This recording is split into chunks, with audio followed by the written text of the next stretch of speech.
The business of female health and wellness is an area that has seen some incredible growth lately. This increase is largely driven by female entrepreneurs who, through their own experiences, have found gaps or holes in the market where there is unmet need. There has been a great deal of work done in the Femtech and sextech segments in regard to sexual and reproductive health, and then, of course, menopause. Companies like Checkable, Rosie, Lioness, and Stripes, just to name a few, along with the pharmaceutical industry, are all making advances in keeping the conversation going. I actually have the founder of a company called Winona booked for a future show. The estimate for the size of the sexual wellness market is over $37 billion in the year 2023. This growing industry, ripe with potential and opportunity, is more than just sex gadgets and apps. Sexual health education, a data gap related to female pleasure, and lack of research related to women's health are some of the main reasons why sex tech startups exist and build their innovative products around bridging the gap of female sexual function in health and medicine.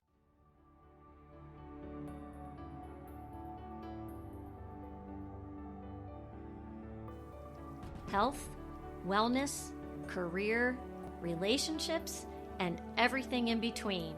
We're removing the taboo from what really matters in midlife. I'm your host, Michelle Folan, and this is Asking for a Friend. Welcome to the show, everyone. My guest today is a bold and savvy growth strategy consultant, marketing expert, and sought-after public speaker. She was dubbed the first Vagipreneur after she successfully started her own female health and wellness company, creating a new category in the process. Braun Scherl is a champion for women's health and passionately focused on driving the conversation on the business of women's sexual and reproductive health. She works on femtech and sextech businesses for women from the tops of their heads to the tips of their toes. Welcome to Asking for a Friend, Braun Scherl. Thank you so much. Great to be here. Oh, it's really great to be here, and I love covering this topic. I think it's a hot topic right now in women's health. But before we get started, I do want you to tell the listeners a little bit more about you, where you're from, school, all that good stuff. Okay, so we're going way back.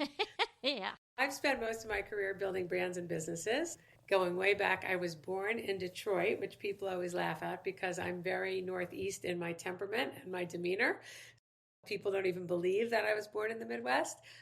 But I was raised in New Jersey. I've lived lots of different places. I went to Duke undergrad, where I studied psychology and human development. And then after working for a few years, I went to Stanford Graduate School of Business, where I studied general management, and went to J&J right after that, which was really interesting because one of the themes of my career has been that I've worked with or for J&J from 1987 to 2015. And that those relationships, even after those folks leave J&J, are the ones that have sustained and built my business over the past many decades. You've worked with some big companies. Do you want to name a few of those besides J&J? I mean, I've done probably 150 projects for J&J. I've worked for Pfizer, Merck, Bayer, Allergan, Church & Dwight, Reckitt, Procter, companies that have a range of products in pharmaceuticals, devices, consumer products, and wellness, and often work in different areas of the company and really focus always on driving top-line growth. What do you need to do or say or offer to get people to buy what you're selling? You've worked with a ton of companies that we've heard of. What companies may we not be familiar with that you've worked with? So I work with a lot of women's sexual health and wellness brands. So I look at my portfolio as anywhere between menstruation and menopause. There are hundreds of brands that are popping up all the time that you might not know the company yet, but you do know the problem they're trying to solve. So it includes things like menstruation. It includes birth control, non-hormonal birth control, fertility, infertility, disease prevention, incontinence, hot flashes, the whole gamut. The problems are common. The companies might be less so, but there certainly are a bunch of them that you will be hearing of. I mean, I think the ones that people hear in the space often are Maven, because that's a unicorn, and Tia, which are offering different models for delivering women's health care. But they're sprouting up, they're growing, they're being acquired. Things are really moving in the space. When I look at my feed now compared to 2 years ago, and I've been in this space now for 15 years, it's kind of crazy what you see. You would think the world is just filled, all anybody is talking about is women's health. I'm curious what your motivation was for focusing on female health. It's really interesting that you say that, because what's pretty common, I'm not going to say standard, but happens frequently in the space, is that people create businesses in response to a problem that they had, and they search and they don't see a solution. So they create a business. Well, I think that makes people more passionate. I think that sometimes gets misinterpreted by investors as it's too emotional. They're too emotionally involved. But a problem that you feel really passionate about solving, I think is one that you'll be able to solve more likely. For me, it was really just a perfect storm when I was introduced to the product and the company. My business partner and I were introduced. It was a product that improved arousal, desire, and satisfaction for women. They had clinical support. There were very few products in the space. There had been literally dozens of active pharmaceutical programs that all disappeared. There was no language. At that point, only 3 to 5% of obstetricians were talking to their patients about this. So it was literally like a perfect marketing storm. And historically, I've worked in every brand you can think of, every category you can think of, from the top of a woman's head to the tips of her toes, take care to foot fungus, and everything in between. You're always looking for ways to emotionally engage with your consumer. The good part, and it sometimes is a double-edged sword, is that intimacy, female sexuality, and the complex glory that goes along with all that is quite emotionally engaging. Yes, it is. It was really just this opportunity to be part of creating a new conversation. For me, it was really a huge business opportunity, huge growth, important unmet needs, the ability to create a conversation, not a lot of availability of products that actually really solve problems at that point, and an innate comfort level with the topic. Well, you have a comfort level with the topic, but a lot of women don't. It's creating the conversation and creating a safe place for women to have the conversation. That's one of the things, the people who are drawn to this space, whether they're healthcare practitioners or investors or entrepreneurs, it's not that it becomes commonplace. I know it's not the same thing as talking about a deodorant or a soft drink, but it does become so much part of your everyday conversation that you don't weigh it down with the same emotional power. I mean, clearly we have a societal discomfort with talking about sexuality, especially women's sexuality, and we could talk for days about all the examples of the disparity between our comfort level with men's products and with women's products, and as a result, their sexuality. But the truth is, it's really important. It should be basic. As one of the things that's disturbing in the space is that, at least in the US, our sexual education system is broken. There's a subset of states that require sex ed. Some of those don't even require it to be technically or scientifically accurate. We teach abstinence in more states than we teach consent. We have this ubiquity of porn, which for many people becomes de facto sex education. We have people getting information from all kinds of unvetted sources. Right. And that creates a vacuum of knowledge. And there's all kinds of studies at leading organizations and leading hospitals where the inability to identify genitals and body parts and understanding what their function is terrifying. Oh, and listen, I have all that background in health as well, and I'm still learning. It's constant. It's constant. I'm 59 years old, and I'm learning so much just doing this podcast and doing my own research. We have to put ourselves in the shoes of being lifelong learners and continue to find answers and not just be satisfied with the status quo. Luckily, there are a lot more people like you who are looking for answers. And this idea about being a lifelong learner, I think, is so critical. One of the major enhancements or improvements that have come about as this category has evolved is they used to refer to it as bikini medicine. So what was in her underwear, what was in her bra, genitals and breasts, and it seemed very, very narrow. Now, there's a much broader narrative where we talk about things that only affect women, meaning you have to have the organs to have an issue with your uterus or with your ovaries, that affect women primarily, and that includes things like autoimmune disease, migraines, and then the third one is things that affect women differently, which is heart disease, COVID, and lots of other things. And I think heart disease is the one that we talk about the most. And I think that's created a much, much broader conversation. So that's number one. Number two, again, one of the positive impacts of the conversations that we had during COVID and the increased focus on health is this idea that you can't talk about sexual health without talking about mental health. You can't talk about cardiac health without talking about bone health. Even more recently, when you hear the whole discussion about menopause, for the first time, people are saying menopause is having a financial impact on families. So part of the reason it's a constant effort to learn is because it is so complex. There are so many physiological systems that are involved, and emotional and lifestyle and contextual. One of the things when you talk about, just narrow that even to a very complex idea of female sexual response, the way it's currently defined, the most accepted model right now is that female sexual response is an intersection of physiological, psychological, emotional, behavioral, contextual, social elements at work. When people say it's just in her head, yes, it is in her head, but it's not only in her head. Those systems are all connected, and they are less so physiologically when you look at male sexual response. You brought up menopause, and menopause is finally getting press and attention, and particularly from the corporate world. We're getting there, right? But it's still sad to me that a woman would have to quit her job because their symptoms are so bad and they aren't getting the proper care to manage their symptoms.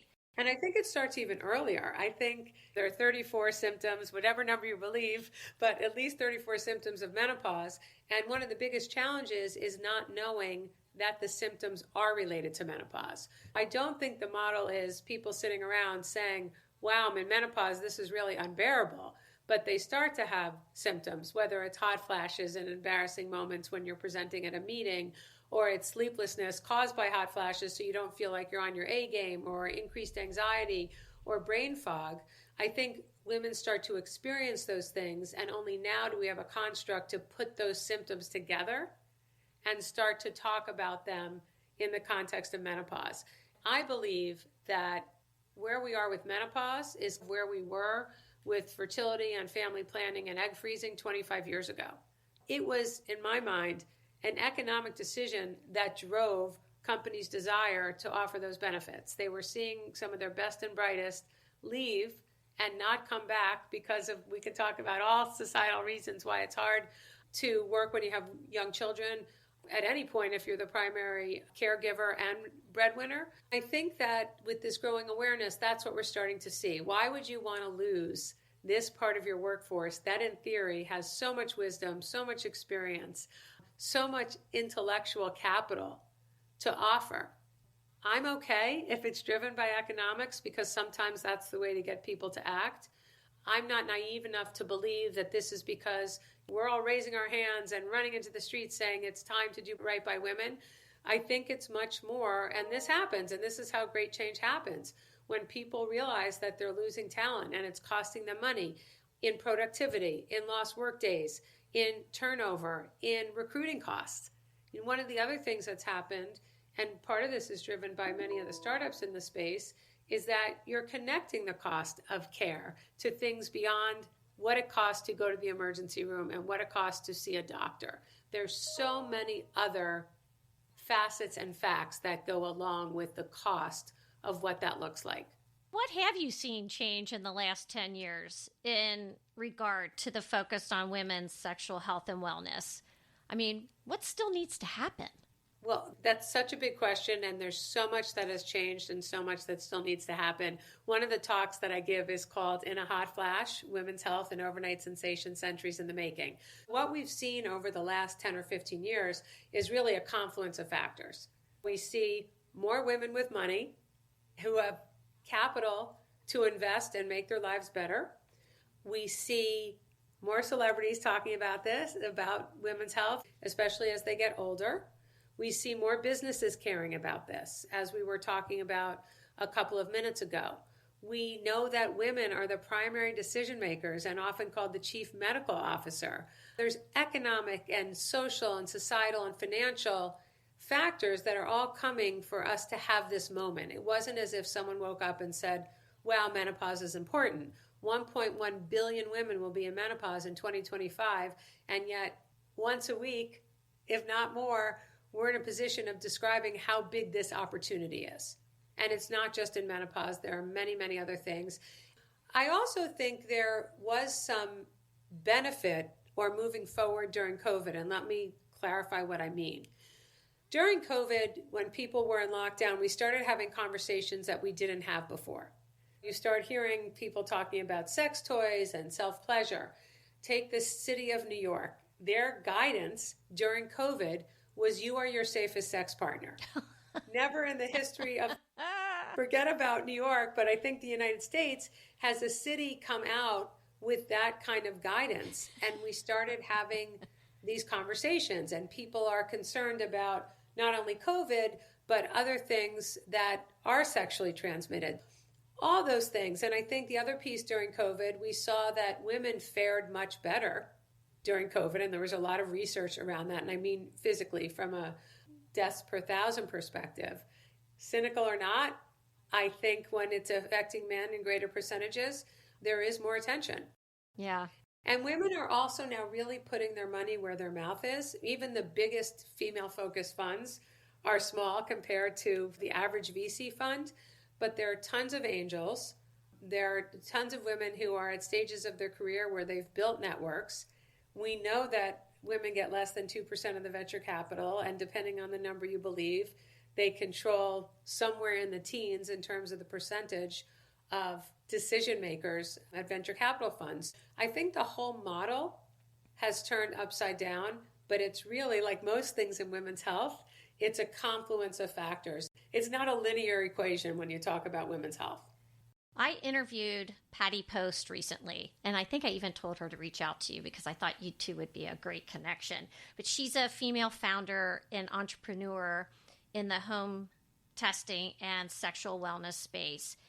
She had to get very creative as it relates to getting funding. I was curious what you were seeing in regard to women-focused health companies getting attention that they deserve from banking and from investment bankers.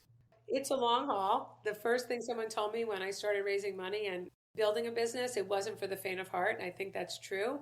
I think it takes twice as long and is 10 times as hard and 100 times more draining than you anticipate. But I do think there are many more options for women in terms of capital, besides a bank, besides what we call institutional investors or venture capital.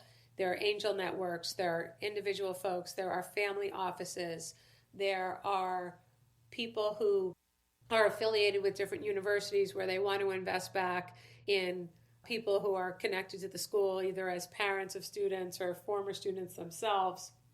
And there are funds that are now specifically focused on investing in diverse founders. That often includes women, but doesn't only include women. The whole diversity and inclusion effort has also, in a positive way, catalyzed these alternative sources. I work with companies all day who are looking to raise money, and there are some that just don't fit the model for what venture capitalists are looking for. It's a waste of their time to go that route. And it becomes a chicken and egg. You need to have some proof of principle. Well, how do I do that without money? Well, I would have proof of principle if I had money. And if I had money, it becomes circular. Right. People do have to be creative, and they bootstrap, and they take out loans, and they max out their credit cards, and they do all kinds of things. You have to be creative. And I'm not aware of an entrepreneur that I've ever known or worked with who didn't have days, months, whatever the time period is, where you weren't sure you were going to be able to keep the light bills on and pay your employees. It's really, really hard work. And what you point out is it's constant hard work. Running a business of any kind is difficult. When you add in women's health that the majority are female founders who get less money, who are talking about things that lots of people aren't comfortable with, it becomes more challenging. What is positive is that historically women ask for less money and run as more disciplined stewards of capital when it comes to taking investment dollars. And that model right now is particularly appealing to investors, especially those who invested at crazy valuations that they might never see the light of day or realize any return on their capital with some of those investments. That's super interesting. I did not know that. Wow. There's also a huge amount of public policy and health policy interest in women's health. When you look at the cost of fertility or any cancer, not just to women, but to the population, there are really focused efforts. Fertility isn't singular to women. There are people of all different backgrounds and sexual orientations and genders are trying to start families. So if you look at the range, it's no longer male-female penetrative intercourse. And it's no longer just IVF. There's surrogacy. There's a greater focus on adoption. There's all kinds of different vehicles to building a family, which has a huge societal cost. To the extent we figure out how to streamline that and get smarter, I'm not saying that it's something we should cut the cost out of. I mean, that's how we move forward as a society, as we procreate and we create new generations. But even if you just look at the range of families and the range of options, part of that is driven by an increasing awareness on the part of public health, who said, this is not business as usual. Toto, we're not in Kansas anymore. And this is going to require a much broader look at how we think about these issues and how we fund these issues and how importantly we fund research for these issues. You wrote a book called Orgasmic Leadership, and I'd love for you to tell us a little bit about the book and your journey to actually becoming an author on top of everything else that you do. I've always liked to write, and during the course of my career, I've always done a lot of writing. There are a lot of great stories that come from being in women's sexual health, especially when you do it when you have young kids and their friends' parents are coming up to you and revealing their deepest, darkest sexual secrets in front of your children. It sort of just lends itself to comedy. People said, I think you have a story. I found a publisher, Henry DeVries from Indie Books, who helped me shape all this knowledge and experience and one-on-one interviews and client work that I had done to shape a book that was really around how do people build businesses in this space by capitalizing on existing business trends. I'll take a very simple example. The period panty did not exist in the way it does now. Historically, people had panties that they wore during their period because they were already ruined. But the idea of period panties as a collection device, that was a result of material technology advancements. Right. And the ability to create fabric that could absorb at that level.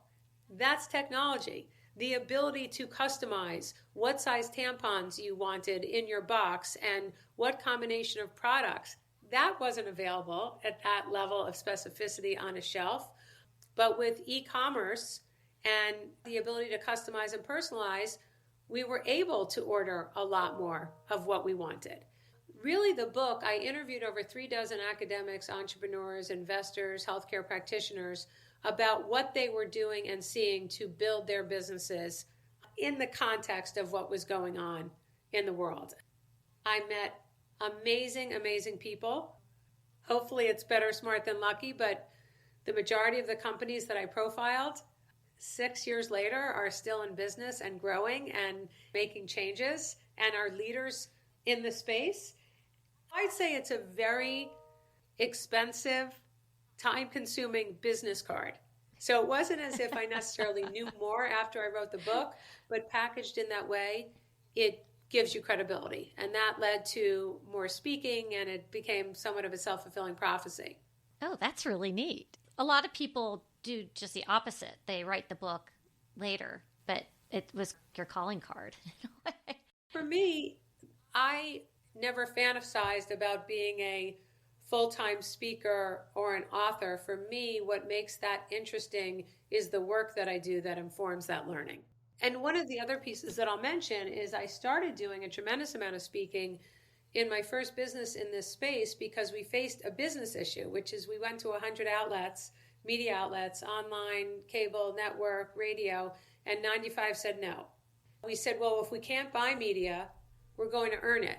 We turned it into a business strategy around creating a conversation around the disparity between men and women's advertising, which still exists, and you build on that, the disparity of access to capital, and build on that, the disparity in access to advertising channels. Doing that work and having those conversations really started putting me out there as a way to grow our business by talking about some of these issues that historically hadn't been talked about. There isn't a company that I'm aware of that at some point in this space hasn't faced one of those hurdles still. Right. When we were talking in the New York Times in 2010 about how 95% of the outlets rejected our advertising, yes, in 2023, we're still seeing the same thing. With women making 80% of the healthcare decisions for their families, wouldn't you think we would see improvements there? I think you're seeing movement. I would hazard a guess, and there are a lot of factors, that this movement towards natural or better for you or organic, or not using words that are so weighted, but this healthy baby, healthy environment, I think is driven by Gen Zs and lots of moms. I think that the ability to have this information, whether it's through your Fitbit or your baby monitor or your Apple Watch, you have more information to make informed decisions. People are becoming more conscientious capitalists, and they're making decisions based on a broader set of choices. But until sort of the financial power structure is changed a little bit, that's only one part of the push. Okay. You also, Rachel, have a podcast called Business of the V, and you do this with Dr. Alyssa Dweck, which cracks me up because I had her as a guest on my show as well. And I was wondering if you just tell the audience just a little bit about what you're discussing on your platform. I absolutely will, but just in the way of brief background, during COVID, when no one was having meetings, I said, well, I'm just going to interview people in the space. Women's health folks are smart, they're creative, they're dynamic, they're problem solvers, they think about things, and if these folks can't give advice to me, and hopefully I could impart some advice as well, then who could? And I wound up interviewing 110 people about what was happening in women's health. And I was thinking, wow, it's pretty easy to get people to talk. And I thought I should really monetize this. And then Dr. Dweck, who I got to know because we were on similar panels and at similar meetings and have a lot of mutual respect and affection for one another, she called me and she says, do you want to do a podcast? So it was almost serendipitous. We spent a lot of time crafting the real estate that we wanted to talk about. And it really is about the intersection of patient care, unmet needs, questions she's getting in her office, and the businesses being created to respond to them. We're never just talking about a solution. We're talking about, is there a medical basis? Is there a mental health basis? Is there a multi-system issues that are creating this problem? And what are some of the solutions? We don't promote solutions. We try not to promote solutions as much as we try to make people aware of the options that are out there for the different stages and what I would call the complete range of their sexual and reproductive health. We cover a lot of menopause. We cover a lot of fertility and infertility. We cover a lot of digital health. We cover a lot of new models for delivering care. For me, one of the things that makes it so exciting is knowing Alyssa and having had the chance to be on a panel with her and do close to 90 episodes, is she has a way of imparting medical information that makes it palatable and understandable. And as we're hearing all this about women being gaslighted and it taking 7 to 10 years to get a diagnosis because the pain's in your head, I particularly value how Alyssa breaks down the information in a way that people can hear it and understand it.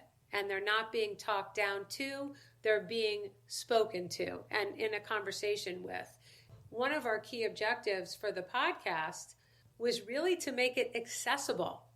We wanted people not have to invest a day of their life to listen to this. We wanted them to be getting interesting information from new companies they might not be knowing about. We wanted them to have a better understanding of some of the things that they were experiencing when they might not know what they were called or even what was creating the environment for those symptoms. It's been really, really, really wonderful. We both love the process of finding the guests and interviewing the guests and doing the editing and really having conversations. And the best part is the response we get from listeners. Well, again, you're making it comfortable for people to have the discussion. And I think that is what's so incredibly important for women right now, is that they have to know it's okay to ask these questions of their healthcare providers so that they are getting answers and not just living with the status quo. Yeah. And the number of women who say, I had no idea I was in menopause. Doesn't matter how educated you are, how many advanced degrees you have, the overwhelming sentiment that people who enter menopause are saying, I didn't know this was menopause. I felt so alone. I felt it was just me. So there is a big community aspect to this, but it has to be supported by education and solutions. You have your finger on the pulse of so many things happening in this space. What gets you really excited? What is on the horizon that just says, oh my gosh, this is so great? I would say just the growing conversation and awareness that there are better ways to do things, that we can be building better companies that are providing better solutions, that women have more access to capital and understand the financial power they have, that we're starting to see every day when I see a company gets investment, even ones that I don't know or work with. I feel like that's another step forward. Every time a company in the space gets sold, it's another step forward. Every time we see a medical breakthrough, people have different views about this, but celebrities are playing an active role in creating the conversation. Whether or not you choose to get medical advice from them is a different story, but it is not incidental that Oprah is now talking about menopause and that Gwyneth Paltrow is talking about menopause and that Tracy Ellis Ross is talking about menopause. Drew Barrymore. All of that helps. As many challenges and hurdles as there are, every day there's something that makes me feel like we're getting there. I meet people like you who I didn't know, who are in their own lane, figuring out how to make this better. And I'm really inspired by those conversations and the network of people who are attracted to this space. And I would say of everything, that's what continues to energize me. That's awesome. I love that. I have to ask you, what's next for you? What else you got on your plate? More of the same, which is not boring in my particular case. So I'm serving on boards of directors and boards of advisors, and I'm still working with companies. And my sweet spot is really between the venture-backed company and the potential corporate or strategic partner. Finding connective tissue so that companies that are speaking to similar audiences and might have complementary offerings can come together. So I really I think partnership and its broadest definition is really going to be the wave, and we're seeing that already. Rachel, where can listeners find you and your book, Orgasmic Leadership? If you Google Orgasmic Leadership, I'm pretty sure I'm the only one that comes up. It's available on Amazon. The podcast is Business of the V. It's available wherever you get podcasts. If you look up my name, Rachel Braun Scherl or Vagipreneur, you will find me. My company that I do this work from is Spark Solutions for Growth, which is a strategic consultancy really focused on business growth. I'm available. I love hearing from people. I love having new conversations in the space. I'm speaking to young entrepreneurs every day who are trying to figure out how to tame this wild, wild west that we're in. I'm pretty easy to find. Vagipreneur, Orgasmic Leadership, Rachel Braun Scherl, Business of the V. You'll get to me. Talk about a lot of channels to contact you. So what I'm going to do, I'm going to put all of that in the show notes so that people will have that at hand. This was very fun conversation, Rachel. I am so glad you agreed to be a guest on the show. Thank you so much. Oh, it's my absolute pleasure. Congratulations on what you're doing and what you're accomplishing. And I really was delighted. You make it very easy to talk. I love talking about this, and I love talking about with people who are interested in it and who have their own energy and goals they're trying to achieve in this space. Thank you so much, Rachel.